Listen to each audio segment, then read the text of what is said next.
मी माझ्या मनोगताची सुरुवात करतो। सन्माननीय व्यासपीठ आणि व्यासपीठावरील सर्व गुरुजन, मान्यवर तसेच माझे सर्व सहकारी बांधव आणि विद्यार्थी मित्रांनो, खरं तर मगाशी मॅडमनी उल्लेख केला की आजच्या कार्यक्रमाचे प्रमुख पाहुणे यांची ओळख करून देताना सांगितलं, तर सर्वप्रथम मनोगताची सुरुवात करण्यापूर्वी एक छोटासा किस्सा सांगतो। माझ्या विद्यार्थी मित्रांना माहिती आहे, तारीख होती 18 सप्टेंबर 2003।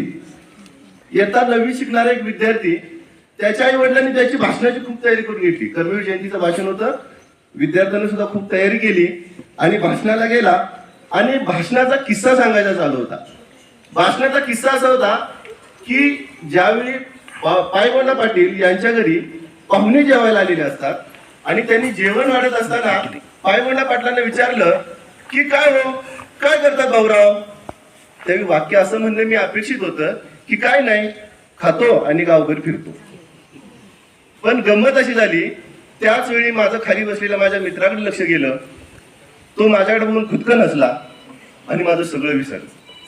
आणि मी काय म्हणलं, काय नाही, खातो आणि दिवसभर जेवतो।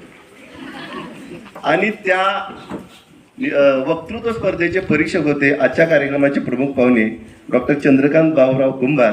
त्यांनी माझ्याकडे एक असा कटाक्ष टाकला, तो कटाक्ष आजपर्यंत विसरलेला नाहीये।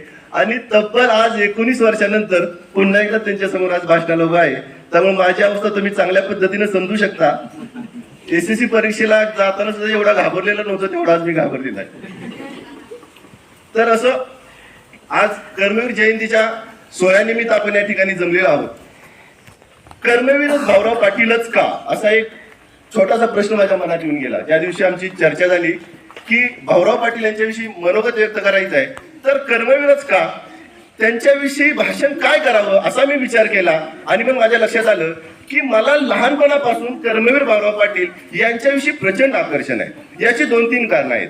पहिलं आणि महत्वाचं कारण, कर्मवीर भाऊराव पाटील यांनी रयत शिक्षण संस्थेची स्थापना ज्या काले गावात केली ते माझं मूळ गाव। त्याचबरोबर आज ज्या ठिकाणी संस्थेचं मुख्यालय आहे सातारा या ठिकाणी, ते माझं आजोळ।